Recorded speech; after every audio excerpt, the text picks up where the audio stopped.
is gonna be why Hollywood wants Katt Williams dead. Because he spoke the truth.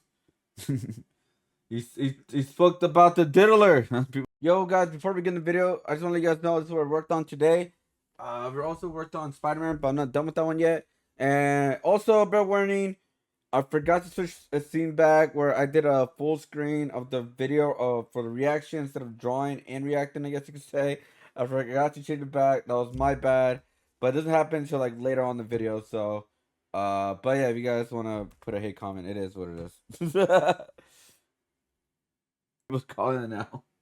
Recently spoke out against countless powerful Hollywood figures in a podcast with Shannon Sharpe, and they are not happy. What makes Katt's expose so dangerous is that tens of millions of people around the world believe he is telling the truth. This man is speaking against the evils of this world. Thank you, Katt Williams. This generation is hungry for the truth. Thank you, Katt, for speaking your truth. We absolutely believe you. They canceled me for talking about Harvey Weinstein before the thing came out, but he offered to suck my penis in front of all my people at my agency. Now, a lot of what Katt said in this podcast cannot be proven true or false, but because he is funny, a good storyteller, and most importantly, confident with his words, this allowed him to convince millions that he's telling the truth. Plus, we all know that celebrities don't often speak their true thoughts on the industry or politics out of fear of being canceled. However, some things he said are just straight up lies. I'm probably reading 3,000 books a year from the time that I'm 8 years old to the time.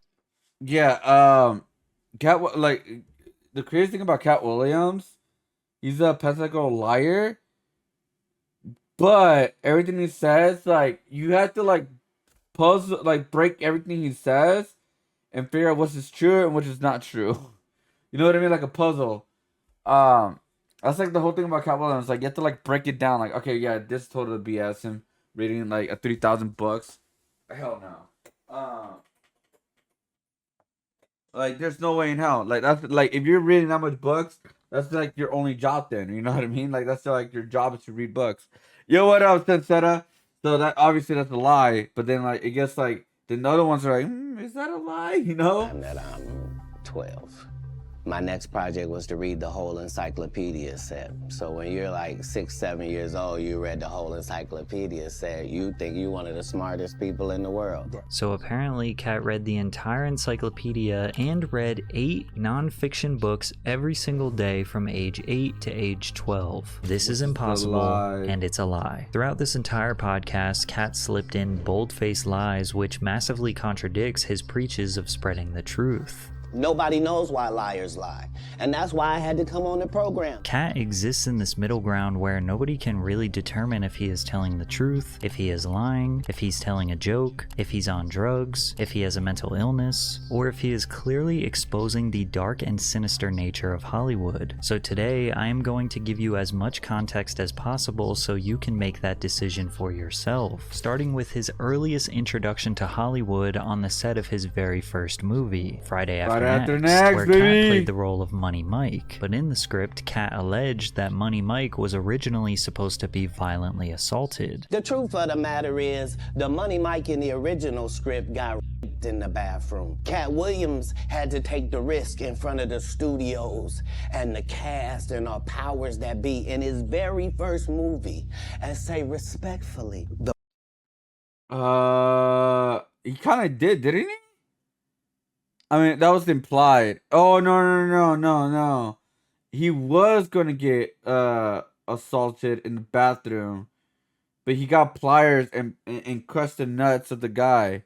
Yeah, okay, never mind. The problem with Friday After Next is we're trying to make a classic comedy, and this comedy involves a rape, and rape is never funny, no matter who it happens to or what the circumstances are.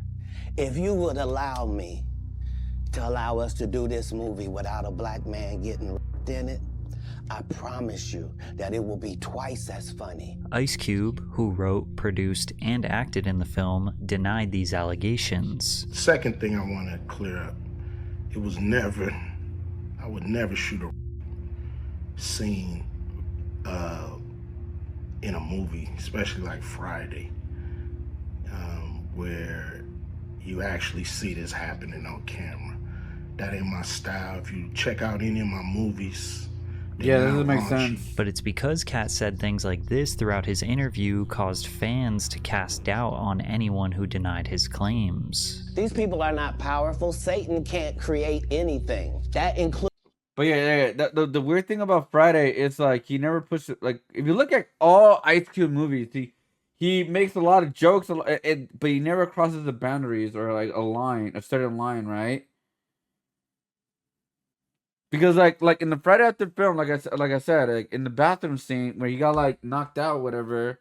By it's not Devo. I forgot the other character's name. Like he was also a guy that he just got out of prison. And he was gonna assault Money Mike, but like I say, he got the pliers and crushed his nuts and walked out and then started running. Like like all right, I'm gonna grab the pliers and then you grab the pliers and I'm gonna run. You grab the pliers, I'm gonna run. Like, are you ready? Are you ready? And then boom, and he tried to grab the pliers and then he let go and he started running with his pants down or something. So it was like it wasn't like the boundary was there. It was just like a funny way of doing it, but it never crossed the line the way they did in Friday After Next. Blessings. I always for thought his that was always the people. original idea. You I'm know what pretty the sure. #1 job of somebody that sold their soul in Hollywood is? What? Is to act like it didn't happen. They all do the same job. Katt believes he has a more legitimate and honorable legacy than Get to the work. other comedians he has been associated with throughout his career. These men, Katt says, have formed a gang in Hollywood that actively steal and or blackball young entertainers' careers, which drives them into madness. I am a clown. For 30 years, they're a group. These aren't 3 random guys. The way that Ricky Smiley kept appearing at all of my auditions is because of Steven said he would tell anybody that, listen, they got a gang on that side. They know what it is. They know who the gang is. All of these dudes are co-entwined and they About share Bernie Mac and all secrets. them? And this is the age of truth. And the truth doesn't need to be scared of the Steve fact Harvey that and all that? people tell lies. Katt only mentions 3 of these group members by name: Steve Yeah, Harvey, sorry. Cedric the Entertainer, and Ricky Smiley. Oh, But you will okay. notice throughout the video he makes bold accusations about many other massive stars like Kevin Hart and Martin Lawrence. Are they also Oh yeah. So because of this interview, I believe like it showcased how Cedric the Entertainer stole a lot of jokes, and Steve Harvey too as well stole jokes, and how Bernie Mac was like the main guy, but Steve Harvey wanted to be the main guy or something. I remember when this interview came out, that was like one big aspect, another big aspect within the interview that people were like really looked into. It was crazy. a part of the gang? Well, that's up for you to decide. If you sign up for their program, you get a light-skinned, weird-faced wife that never do an interview. So, a light-skinned white. Is it not like it could just be their preference? I mean, it doesn't have to be a crazy conspiracy.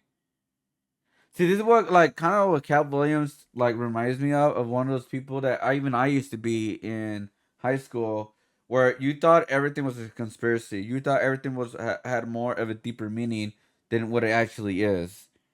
I used to be like that in high school, but this guy's like what, almost 40, 50 years old. I don't know how old he is, but maybe it's just a coincidence, or maybe there's a deeper meaning. I have no idea.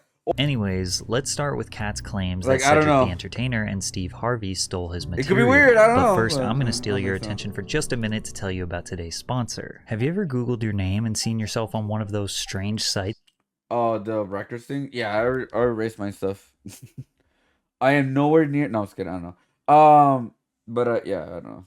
That has way too much information not about skipping, you, guys, 'cause it I'm feels pretty watching. weird. I'd really rather that kind of stuff not available to anyone who's looking for it. Data brokers are making tons of money selling our information to robocallers and spammers. That's why I'm excited to tell you about today's sponsor, Aura. Aura can find the data brokers that are sharing your information. These brokers are legally required to remove your info if you ask them to. However, they make it very difficult to do so. That's where Aura comes in and submits opt-out requests for you. You can see how many data brokers are selling selling your information and have Aura start opting you out by trying for 2 weeks using my link, aura.com/patrickcc, AT&T revealed that over 72 million customer records were released on the dark web. They recommend those affected use strong passwords, monitor account activity, and consider credit freezes or fraud alerts from credit bureaus. Well, Aura does all this for you, and best of all, it's all in one app. If my info was compromised in the AT&T data breach, I wouldn't worry, because I know Aura would be protecting me. Let Aura protect your information and keep you safe online. You can let people continue to exploit you and profit off your private information, or you can go to aura.com/patrickcc and start your 2-week free trial. Link is in the description. Thanks, Aura. Katt claims that both Steve Harvey and Cedric the Entertainer have stolen jokes from him. Cedric did it first on the original Kings of Comedy tour in 2000, which at the time was the highest grossing comedy tour in history. Steve Harvey, Cedric the Entertainer, and Bernie Mac playing sold-out arenas from coast to coast. The tour grossed over $18 million in its first year. In 1999, both Seagram Americas and HBO sponsored the tour. D.L. Hewley was added and the 2-year gross exceeded $37 million. Damn. And at the exact same time of this tour, Katt was just starting to make a name for himself in Hollywood. He thought that I was just a no-name comedian and that he could take this joke and nobody would know. Right. The issue was that I had already done this particular joke on BET's Comic View twice. This is the joke that Katt is referring to, which was originally performed Cadillac, in 1998 on BET's Comic View car program. Yeah. That you couldn't hear the damn thing when it cut off. It looked like this. You flossing in a 6-shift convertible.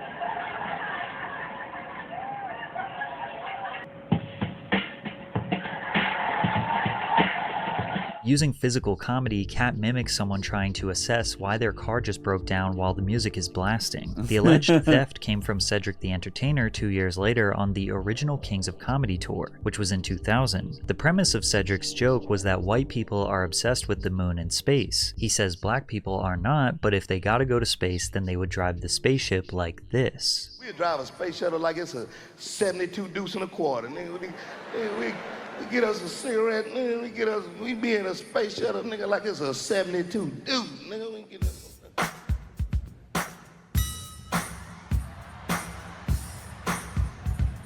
Now, when you consider the music cue, which is not very common in stand-up comedy, that already looks suspicious. Then the side-by-side comparison indicates Cedric makes very similar physical movements that Katt did. Cedric says he did not steal the joke, and that if Katt was so upset about it, he had 30 opportunities to speak up. Katt say you stole one of his jokes. Yeah, like, I mean, it was ridiculous. You know what I mean? It was like the idea of the joke that he was even talking about don't even match up with no timeline. So for me, it was one of those things like... Did you have a conversation? Did you guys sell it? Did you have a conversation with Katt? I've seen this guy 30 times. Like, dog, if you literally was that upset about it, like, dog, just step to me and say, hey, yeah, why didn't you say nothing? Like, that don't even make sense. But Katt says that Cedric apologized about stealing the joke years ago, and is now lying to the public that he never stole it in the first place. Him and Steve had already apologized for me, so I gave him a pass. Why would you sit here and be like, I saw Katt 30 times? Why did I give you a pass if you were just gonna lie? So imagine how a young Katt Williams felt seeing his best joke being stolen by one of the biggest comedians in the world on the largest grossing comedy tour in history. Who do you believe? He never wrote anything. Remember, when Cedric the Entertainer starts, he's supposed to be singing, dancing, and telling jokes. That's why he's called the Entertainer. He did 4 comedy specials. They're so bad, Shannon, they're not available on Netflix or Tubi. Noticing all the backlash, Cedric responded to Katt's comments on Instagram. Revisionist history. Regardless of whatever Katt's opinion, my career can't be reduced to one joke Katt Williams claims as his. Cedric added, I'm a grown-ass man, and none of that shit going to go like you think. But wait, what did he say too? Like, he's been in what, 40 movies or something? Been over 40 movies. My specials brand speaks volumes for what I am.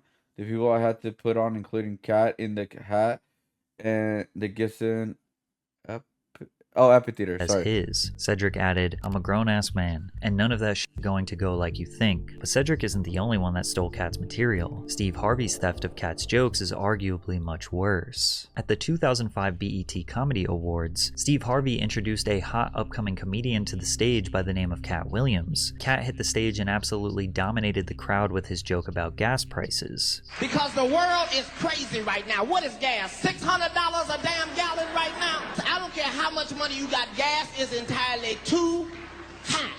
Used to be, if you put $15 in your tank, you had time to bond with your vehicle. You had time to put the nozzle in and set the clicker and look through your car and clean off the dashboard. Then Steve Harvey did a joke about gas prices 3 years later in his comedy special, Still Trippin'. Gas $4 a gallon. Can't even pump gas like you used to no more. $4 a gallon? You remember when you used to go to pump and put the nozzle in there and hit it? Be sitting there talking, be on your phone, hey, what's happening? Be walking around, cleaning the windshield. It's hard to see this as anything other than blatant theft, but Katt didn't stop there. He continued to expose Steve's long history of suspicious behavior. It started with why Bernie Mac quit the iconic Kings of Comedy tour. Do you consider yourself a king of comedy? They consider that. Oh, that- After Bernie left, them same 3 guys I'm telling you about, the Kings, Yeah. they Right. came to me. I was supposed to be the 4th king. I got the offer. Then what happened? But I turned it down. Why? Because you shit on Bernie. And I know the truth. You think I'm gonna let you shit on Bernie and then come get me? I'm the next king? Fuck you. Now, there has been an infamous beef between Steve Harvey and the late Bernie Mac that Yeah, fans yeah, have known yeah, about for yeah, years. yeah, There were yeah, we often know about arguments that. between the 4 comedians of who should be the closer or The closer should have been Bernie Mac. If you guys listen to or watch any Bernie Mac specials, Bernie Mac was the funniest of all of them. Bernie Mac should have been the closer. He's the king of the king at the time of comedy. Now, personally, I know everybody has their personal opinion about comedy, but I think it's like either Dave Chappelle or Bill Burr. But that's just me. That's just me. But Bernie Mac should have been the closer, 100%. finale of the tour. Since Bernie was a much funnier comedian, Steve Way would get funnier, booed by the man. crowd when he performed after Bernie. Why? Because the whole time Bernie was here, you was acting like you was funnier than him. The reason you was supposed to go last is because it was your tour. Tell the truth. It was Steve's tour. Not it was going to be called the Kings of Comedy. It was Steve's tour. These are the guys opening for him. Of course you got to close if it's your tour. Harvey eventually just ended up being the host of the tour and not performing a full stand-up routine because he just couldn't make the audience laugh as hard as Bernie. D.L. Hewley, who was also on the tour, even said that Steve never thought Bernie would become successful, and when he started getting more opportunities, he became jealous. You feel that the beef between Bernie Mac and Steve Harvey was because Steve Harvey was getting a lot of network love during the time and Bernie Mac not so much? Yeah, and then Bernie started to get it. So yeah, I think that, Steve at one point was, uber successful, and then Bernie started Like, ego, 'cause he didn't ego, ever think ego. he Yo, would what get up, the opportunity Mulish? he got. But once he did, America loved him. Like we all kind of knew they would, and he decided to go. a Good different morning, way. America. Eventually, Bernie got sick of Steve hating, realized his worth, and exited the tour, which ended up forcing all 4 guys to split up. We split up. You wish you would have stayed, kept it together, could have kept it together a couple of... We tried everything. But, dudes felt like they was movie stars. I never saw myself as a movie star. Steve basically claimed Nah, man, nah. He was jealous. Is it nighttime for you? Yes, it is. It is 11:37 right now. Yeah, it's 11:37 for me. that Bernie went Hollywood Yeah. and acted too good for the guys, and Katt didn't like that. Imagine him coming to tell you another story where he got so big and it was Bernie and them's fault because they wanted to be movie stars. What? You called Ocean 11 to get that nigga's part. What do you mean you didn't want to be a movie star? Allegedly, Steve even called the producers for the heist comedy film Ocean's 11 to steal the role of Frank Catton from Bernie Mac. Ocean's 11 featured Wait, a what? star-studded cast, including George Clooney, Matt Damon, Brad Pitt, About the Julia film? Roberts, and Casey Affleck, among others. All right, so yes. The film became a huge Good night. critical and Thank you, commercial somebody. success, Good luck on your earning work, over by the way. $450 million Keep at the the grind worldwide going. box Yeah, office, gotta go, having a gotta go, gotta go. substantial role in a Yeah, right now we're just working on Cody Rhodes right now. And then we're also gonna be working on Spider-Man as well. Yeah. film of this magnitude helped the rising trajectory of Bernie Mac's career. An infamous GQ article from 2003 released when Bernie Mac himself claimed that Steve was jealous of him from the very beginning. Overall, Katt is obviously upset about Steve stealing material, but ironically, he was more upset that Harvey tried to lie and claim that Bernie went Hollywood on the Kings of Comedy, when in reality, Steve was so jealous of his success that Bernie couldn't take it anymore and quit. And now that he gone, you gonna act like he wanted to be a movie star. You stop it. You stop it. That man was funnier than all of y'all, and y'all thought y'all had one over on him. The king is the funniest. period. Every time. And that's why no audience member was ever swayed. It didn't matter where Bernie went. You think if Bernie went first, he wasn't the king? Get out of here. But Katt Williams and Steve Harvey's beef did not stop there. A few years later, in 2008, a show promoter booked Steve Harvey and Katt Williams to co-headline a New Year's Eve stadium show in Detroit. Katt entered his villain arc and challenged Steve to a comedy battle on the Jamie Foxx radio show, to which Steve accepted. You have been the king of comedy as long as we've had one. The second that you get off stage, I need you to understand that that's your final time as the king of comedy. I hope you got a team of writers. You're gonna need about... Gotta keep it, Mullis. You can bring the nation. Yeah, right now we're watching a video about why Hollywood wants Katt Williams dead, and he's breaking down the interview that he did with Sharp, and like there's some weird stuff he said, like the comedians' wives, and then like some jokes here and there, like kind of like stolen all that. But like there's some things that like for sure he was lying about, like about him like reading 3,000 books when he was 8 to 12 years old. That's almost impossible to do, really, especially understanding it too as well. Unless he's like a goddamn like genius kind of thing. But yeah, then there's like the thing about Katt Williams, like I said, he's like a liar, like he's a practical liar, right? But even the practical liars are saying some truth in it, but you just have to decrypt it and see what's true and what's not true. You can bring Rashawn McDonald. You can bring everybody who listens to your radio show. They gonna see the truth and its name. Yeah, I mean, like, but even if you read a lot of books, like 3,000 books, and like also like read like the whole encyclopedia and all that kind of stuff, like that is impossible. In my personal opinion, that means you have to read 8. Like I think like in the video, he said I get to read like 8 books a day. Does your like daughter read like those books, like eight books a day kind of thing? I have a rule in my house: if you read it till you buy more. Yeah. I'm not saying they're not reading. I'm just saying like you have to read 8 books a day in order to reach 3,000 books eventually, like within like 4 years or so. It's Katt Williams. Consider yourself. Yeah, what up, Cindy? Oh, I'm trying Cody Rhodes. He just won the WWE champion on WrestleMania last night. So I decided to do my first wrestler today, and then we're gonna do Marvel since that was the people that voted. People wanted Marvel. So I have Spider-Man 2 as well right here.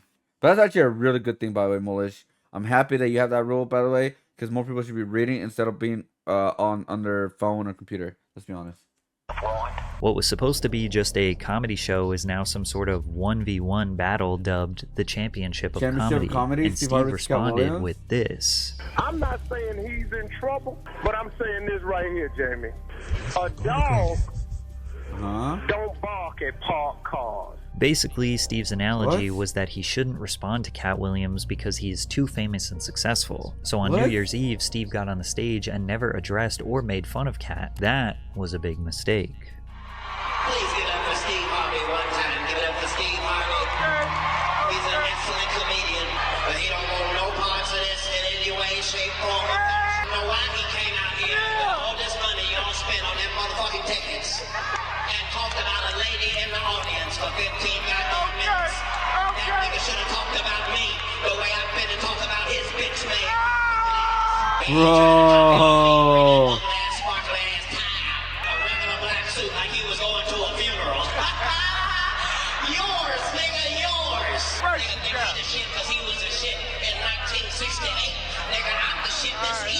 Let's fast forward it to when this disrespectful nigga did something called the original Kings of Comedy. Oh. You gonna be the original King of Comedy, nigga. Did it start with you, you disrespectful son of a... God damn, dude. Steve Harvey is the original King of Comedy. You's a goddamn liar. And if you listen to his show, you know that nigga's a liar straight up and down. Start off January 1st trying to find his hairpiece and his career, because I come to put that motherfucker on the Katt absolutely embarrassed Steve. He claims this was the end of Harvey's career. Steve told you that he stopped doing stand-up because he had 7 TV shows. The only problem is when he stopped stand-up, he didn't have those 7 TV shows. He stopped stand-up because he got in a comedy battle called the Championship of Stand-Up Comedy with one Katt Williams in Detroit in front of 10,000 people and lost because Katt Williams said he was actually bald and that was a wig. And I went in, and that's why he couldn't do stand-up anymore. Now, Katt isn't very accurate here. Steve had multiple successful arena comedy tours after the championship battle, and Steve was already bald by 2008, so Katt didn't really expose him for having fake hair. But is it a coincidence that almost immediately after Katt got on that stage and exposed his biggest hater in the industry, he started his crazy downward spiral? In November of 2008, Williams missed an appearance on Conan O'Brien and was later arrested that evening when officers found 3 handguns in his car while So that's where like the spiral of him happened. Cause yeah, I remember like even he got in a fight with a kid or something like that. I don't know. Like it was just like a lot of weird stuff came out of him, like articles and stuff. But yeah, readers keep being smart. When you can read, you can teach yourself anything. That's what I tell my Whistler Snappers. True. exiting rapper Jim Jones's studio in New York. That same month, he checked into the Mount Vernon Inn in Sumter, South Carolina. Shortly after checking in, employees reportedly found Williams stumbling around wearing just a bathrobe and a towel wrapped around his head. When police arrived, Williams asked them for directions to the nearest hospital. There, his family convinced him to seek psychiatric help, to which he was eventually hospitalized. He just said that he doesn't trust anyone anymore, that everyone has turned against him. He wasn't really coherent. Pretty much after this, Katt wasn't seen again until 2011. No stand-up performances, no movies, no TV. The only time he was talked about was when he was arrested. In November of 2010, authorities arrested Katt in Coweta County, Georgia, after he allegedly stole $3,500 worth of coins and jewelry. Things escalated in June of 2011 when he was arrested in connection with an alleged assault on a tractor driver. He supposedly conspired with 3 women who attacked the man in his tractor. In 2012, Williams returned to the comedy world with his 3rd HBO comedy special, Kattpocalypse. Unfortunately, with the spotlight back on him, Katt fell back into a dangerous cycle as the bizarre behavior continued. In October of 2012, Katt and comedian Faison Love got into a heated argument outside of a Hollywood club over a $50,000 debt that Katt owed Love. During the argument, Katt proceeded to pull a gun on Love that wasn't loaded. On November 9th, his former assistant, Melissa Shag, claimed that he went into a rage and attacked her the month prior. Then police arrested Katt in Oakland, California on charges of suspicion of assault with a deadly weapon after he'd allegedly beaten an 18-year-old with a bottle. On November 16th, at the Oracle Arena in California, Katt took the stage while having a total public meltdown. For 15 minutes, he seemed to be under the influence, rambling about nothing while taunting members of the audience. Well, give me 20, nigga, that's how much the album costs, fuck boy. But I bet if you can walk to your car, I can show your bitch a dick she'll enjoy. So why don't you take your ass on over there, nigga, before I can catch you. Or you can pull your bank out and I'll match you. But you ain't gonna do shit but get punched in the face. Then the audience began booing him. Boo. Boo. Bro, this guy lost it there, man. Look at all broke people. Boo. Your breath smells like top ramen. Get the fuck out of here, nigga. I am like afraid to leave, and I'm afraid to stay. We know you ain't got no money. I'm afraid to leave. I'm afraid to stay. Oh, broke ass nigga. On November 17th, 2012, Williams got involved in a police chase while driving his 3-wheeled motorcycle and failing to stop. Just a week later, Katt was arrested in Seattle, Washington after he allegedly got into a dispute at a bar in the South Lake Union neighborhood. His arrest came after he missed the first night of a planned 2-night performance at the Paramount Theater. That same month, he slapped a Target employee in Sacramento for no apparent reason, which was made fun of on late-night television shows like Conan O'Brien. On December 28th, Williams was placed in handcuffs once again on child endangerment charges. Oh man, K, you cool, man? How you doing? Oh, I'm cooler than a fan, man. They took my children from me. Yeah, I mean, how terrible is that? Katt's criminal history does not even come close to stopping here, but I'm sure you all get the point. He was spiraling hard for years, seemingly strung out on. But even through all of that, his interviews still made an impact of like, was it this year? It's so crazy. Like we saw all his spiral going down, and all that, and as soon as he does the interview, everybody starts talking about it, dude. wonder how much drugs, views or that at least one has. experiencing manic episodes. The media called him crazy, a crackhead, and didn't believe anything he was saying since they wrote him off as a madman, but he says he was never under the influence. I am never under the influence of anything. I'm always in my right mind. I don't believe I'm that. always a physical specimen. And when you see It has 65 million views, dude.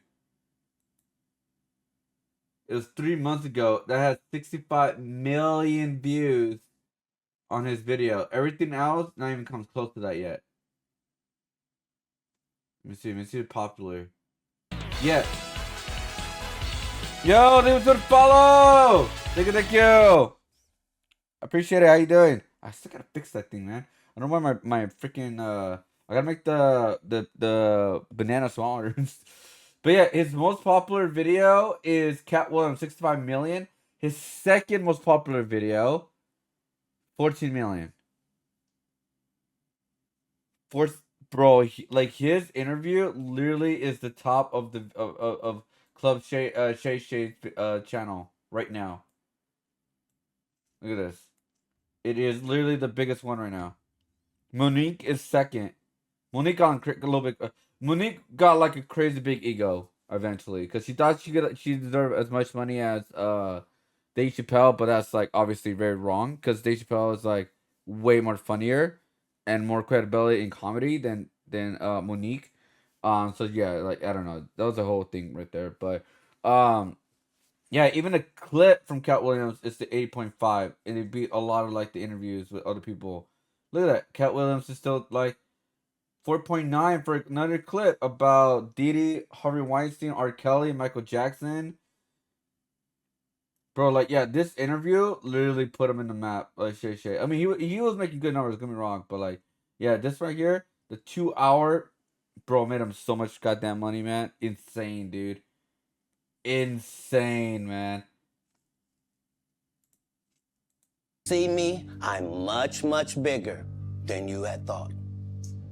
I have far less play in me than you would like. There seems to be a pattern with comedians in the downward spiral. In 1990, Richard Pryor, who struggled with addictions to women and hard drugs, poured high-proof rum on himself and set himself on fire. His widow, Jennifer Lee Pryor, claimed it was a drug-induced attempt at ending everything. In 1997, Martin Lawrence was coming off the end of his hit sitcom Martin, as well as starring in the blockbuster film Bad Boys. That year, Lawrence allegedly had a meltdown in Los Angeles where he ran into Ventura Boulevard with a gun and threatened tourists and random people. Sources claim Martin began taking psychotropic drugs and having violent outbursts on the set of his movie, A Thin Line never Between heard of Love and that. Hate. Martin would continue his erratic behavior, getting arrested for gun possession and later going to rehab. Robin Williams openly spoke about his lifelong battle with addiction, alcoholism, and depression. Comedian Mark Maron has spoken publicly about having know about severe that. depression. Oh, I know Artie about Lang that. and Jim Norton as well. John Belushi, Chris Farley, and Greg Giraldo all died of drug overdoses. It's unclear why comedians seem to struggle with mental health more than others in the entertainment industry while being tasked with creating the most lighthearted content. Deborah Serrani, a clinical psychologist who treats performers with depression and other mental health problems, said comedians often wear what we call the mask of depression, which helps them put on a more acceptable face to the world. But behind that mask, there is a terrible struggle going on. There is a stigma about depression, and oftentimes the laughter distracts from feelings of weakness. Katt Williams has had an extremely rough life, starting with being homeless and alone at age 13. Combine that with the chaotic That makes sense. Yeah, you're right, Milish. Yeah, making people laugh can be a front. You know how like it's like a good distraction, but eventually that distraction is not good enough, kind of thing. Yeah, exactly. Like just like with Robin Williams, like everybody was like, damn, how can Robin Williams die by like you know, um, like he was in movies. He had a comedy special. He's one of like a lot of people loved him, stuff like that. But it's like it's way more than that. It's like especially with if you're doing drugs and drinking and using other things to like kind of like uh distract yourself about to how you really feel is very dangerous. I guess you could say. And yeah, the fame isolates you pretty much. Yeah, even though he has a loving family and stuff like that, it was just like it's still there, for a lot of people. and it's like I think that's what people need to understand. It's just because you're famous does not mean that everything's peachy, you know. Exactly. Oh yeah, that's also too isolate. Yeah, because fame will give you will keep you isolated in a way too, right? Because you can't just go to a restaurant like, hey, you know what? Today I feel like going to a restaurant, eating a cheeseburger with some fries and drink some soda, like you know what I mean, and kick back. You cannot do that as a celebrity. The only way you could do that as a celebrity if you go somewhere where you're not really known, right? There's some celebrities that have done that too, where they moved away and they go to places that are not really known. Like they know them, but they don't go crazy like try to get their like picture, autograph, stuff like that. They know about them, but they don't like do that. But not every celebrity wants to do that. And yeah, I mean it's like a weird isolation. Yeah.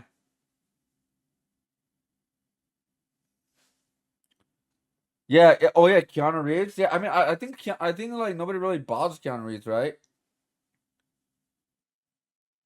Yeah, like Keanu Reeves just figure out what to do it. Yeah, he just no one really bothers him when he's like just sitting there. Probably like somebody asks for a picture, he's like, yeah, okay, yeah, and then just move on, kind of thing, right? But yeah, like we always see like the photos of him, like the memes and all that, and he's like, oh, like in public. Because yeah, it just so like yeah, I understand why some celebrities feel really lonely because like they're going to like hang out with other famous people in isolated places or not in public places too much. You know what I mean? Like you just cannot do that. You can't go to a park. You can't go to an amusement park unless you shut down the amusement park for you to go. Like it's crazy. It is crazy. Like yeah, I understand like the isolation now. Like oh, I get the isolation from like comedians and celebrities and stuff like that. I understand that. I could get that. I could get that. Lifestyle of a comedian, constantly being on the road, late nights, irregular sleeping and eating schedules, the pressure to constantly deliver funny and engaging performances, as well as regularly dealing with hecklers and sometimes unresponsive audiences who make the job mentally taxing. And on top of all of that, add the potentially evil Hollywood gang that Katt says is actively trying to get him to compromise his morals, but when he refuses, they blackball him and run smear campaigns to call him crazy. That is a recipe that would make any man go mad. So the question is, was Katt trying to escape an evil industry, or was he actually a drug-induced madman? Martin tried to put me in my first dress. When he had to go on his hiatus, he tell me, Katt, when I come back, I need you. I remember this conspiracy about the dress thing. Like people, I remember this when I was younger, in high school about this conspiracy thing. Like I tell you, it's been like a long time. About like there's comedians. I believe there was like mostly like for like black comedians where like they had to do a ritual where they have to wear a dress, in some way, some form, and you're like in or something like that, right? I'm not sure about that, but I do remember reading or not reading about it, like watching about like a video or actually reading an article about it, like conspiracy about it, about like comedians. In order to be the in crowd or whatever, you have to wear a dress or something like that. Me personally, I never found wearing a dress as comedy. I think this is cheap comedy. That's just me personally. But yeah, I remember learning about this when I was younger for like this conspiracy theory and all that. The pressure of not effing up too. We are all human, but not all of you at the time. Limelight to constant. Yeah, exactly. Yeah, like that's one of the things about celebrity where like you're not allowed to make a mistake. You're not allowed to be human, right? Like especially overseas. I remember this Korean actor, that died recently, because he was exposed that like he was doing drugs and he had sex with like I would say like hookers and stuff, right? And is that the greatest thing in the world? No, right? But should it be like officially like gone from like the entertainment world because of that stuff? Personally, no. He just needed help and get clean and get better, that kind of stuff, right? But over there in Korea, holy, it was so much that it was so much that he left the world, kind of thing, and so yeah, like over there you're not allowed to make mistakes. At least here in United States you're allowed to make a mistake for the most part, right? For the most part, not everything, right? but you're allowed to make mistakes, and get help and all that kind of stuff, right? You're not officially, like, I'll say, I don't know, I'll say, like, the word cancel, right? You don't automatically cancel right away, or like get lose sponsors and stuff like that. I mean, there are times it does that happen, but at least here you have more of a chance to make it out, right? At least here, but yeah, it's so much pressure of everything. Yeah, Katt, when I come, I need you, my young partner, you, my brother in comedy. What? You my young partner, you my brother in comedy. When I come back, just promise me that my next movie, it'll be me and you. Go do what you gotta do. When you come back, I'm in your movie. Don't trip. I don't need to see the script or nothing. You know, we get in that office and this fool pull out Big Mama's House 2, where this nigga wants me to get in a dress with him. And I'm literally saying to everybody, why is he in a dress again? If it isn't obvious, Katt didn't want to wear the dress. Which is fair. Brandon T. Jackson would go on to portray Martin's son, Trent, in Big Mama's House, where the two go undercover at an all-girls performing arts school. Unfortunately, years later, Jackson asserted that he did the project for money and was unaware of the repercussions it would have on his career. Did you get, like, slack when you wore the dress at that moment? Wait, what? Only Katt Williams. Katt Williams was trying to always say, Brandon, don't wear a dress. You know, he called you, or is this? No, he was saying it in the media, so I thought he was heckling me. He was really trying to help me at the time. I didn't know that. I was immature. Right. I feel like, dang, why I'm trying to make it. And then he was trying to warn me, you know, don't get in the dress. Everything went wrong. Just like everything went right. Everything went wrong when I put on that dress. Katt has been discussing this subject for years because this has been a pattern that many have speculated is a humiliation ritual. Yeah, Eddie Murphy, Tyler Perry, Jamie Foxx, Wesley Snipes, Chris Tucker, Arsenio Hall, Tracy Morgan, the Wayans. To be fair, White Chicks was funny. To be fair, what was that one actor name? The one who plays the old lady all the time? It's like Medea's, whatever. I forgot what it's called. Like, I forgot the actor's name already. He just said it too.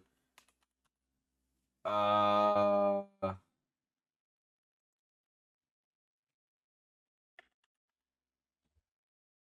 was the actor's name again? Oh yeah, Tyler Perry. To be fair with Tyler Perry, he's worth almost $1 billion, I believe. Right? I mean, like, I know, like, on Google, like, the net worth is not really, like, accurate or whatever, but, like, he's worth a lot of money because he built a big company based on his movie. Like, he makes movies that are successful. So I'll also say Tyler Perry, like, he made a character and it is very successful. His brothers have all dressed up as women for TV or movie roles. Just before Kevin Hart exploded into fame, he also wore a dress on Saturday Night Live. And even 10 years ago, Katt discussed this. It's two answers. First of all, let's be very, very clear. It is possible that there isn't anything funnier than a guy in a dress. And if that's the case, then it might also be said that there's nothing funnier than a black guy in a dress. Okay, well, Kevin doesn't have to worry about what people are going to say about him wearing a dress because of the long line of dress-wearing people before him. So now, some of us are against the Illuminati, and we are against the Illuminati at our own detriment. When people are against the Illuminati, then they get punched in the face all the time. The press hates them, and nobody likes them. Katt also detailed an Illuminati meeting alongside Ludacris. Oh my God. There was a crossroads where we were both invited to an Illuminati thing and decisions had to be made. So it was both of us, we were equal. One of us had to cut off all their hair and couldn't do the sideburn thing no more with the points. And the next person, they said, was going to get $200 million because they were going to pay him $10 million a movie to do 20 movies. And that's how the conversation happened. One of those persons turned out to be Ludacris, and the other person turned out to be Katt Williams. It's really hard to back up any of Katt's claims. Yeah, and even if the stipulation of getting out, a $200 million deal is that you have to shave your head and sideburns, that seems like an extremely small compromise. And there are no indications that Ludacris ever sold his soul. I mean, he will tell you, he responded to Katt with a rap song. Yeah, he did. Illuminati, only Illuminati, and I only left with when coming from any party. Afro with the sideburns. Yeah, that's my signature. Addictions on the rise. Comedians check your temperature. Perhaps the most overlooked comment during the interview was Katt's take on Kanye West. I suspect that we're pretty awful people if we say that somebody got a mental illness and then we watch what they do. If you say somebody got special needs, then why would you be watching them and holding them accountable like everybody else? The question of whether someone's actions should be judged differently due to mental illness is... I mean, Kanye West is crazy as fuck, let's be honest. Oh, I thought this was Martin Man for a second. No, we're just watching. We're almost done with this video. We're only watching one video today for the most part. So, why Hollywood wants Katt Williams dead for patrickcc. Oh wait. Oh my god. I've been full screening for how long? I forgot to switch back. This is my first reaction video of me just reacting instead of drawing and reacting. I'm gonna get canceled now. Watch. Every time I make a patrickcc video, there's always like one person be like, "Yo, bro, stop." My bad. It's complex and multifaceted, and opinions may vary depending on cultural, ethical, and legal perspectives. Mental illness can significantly impact an individual's ability to understand the consequences of their actions, to make rational decisions, or to control their behavior. Katt is not excusing Kanye's behavior, and he definitely says he doesn't agree with what he says, but he's just questioning why people are surprised as his whole career he gave obvious signs, such as claiming that he was a god, and he was praised and uplifted for his outlandish behavior. Now, Katt has never publicly disclosed any sort of manic or psychiatric problems, but look at how much the world judged him when he was crazy 10 years ago, versus now he is saying the exact same things he was saying while he was crazy, but today he is more calm, coherent, and of course, entertaining. Now they are quoting his words as prophetic statements of a wise old genius. Funny how things change. True.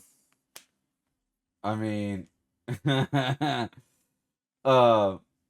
up. Showed him. Katt Williams recently spoke. Yeah, do you guys ever watch the Shade interview like 3 months ago? So he just broke down like each part kind of thing. Verdict is in 35 years later, Steve Harvey's still in funny. Ice Scale will never film it where you can actually see it on camera. So of it is that Katt was referring to. Nobody actually believed it would be on camera. I was about to comment this. The way he said it definitely insinuated that it was heavily implied in the script. Well, yeah, it was implied. I mean, do you guys remember Friday After Next of the bathroom scene? Yeah, it was implied that he was about to get, raped. Like it was implied of that. I remember that.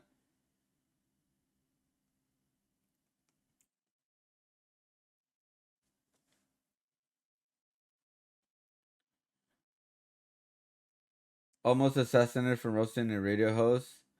Ice Cube didn't deny that the grape scene was in the script, just that he wouldn't shoot in the where you actually see it happen on camera. Excuse basically said that he never filmed the art scene where you actually see it on camera, though. That wasn't him denying that the art scene was going to be simulated in the movie still. Oh, no, it was my camera. It's like the connector got a little bit disconnected. He can't read 3,000 books. He didn't say he finished them. That's true. You can absolutely read 3,000 books in a year when you're 8 years old because you're 8 years old and books can be read in 3 minutes. That is very true. They're picture books. I'm pretty sure it was all the skeletons were to come out of the closet. Nearly all the celebrities, politicians, and anyone else with power would be in jail. I mean, look what happened with the Weinstein situation. Now Diddy, there's a lot of skeletons. There's a lot of skeletons in Hollywood. All right, let's be honest. Let's be goddamn honest, man. But oh my god, goddamn. You know, it's a good video, bro.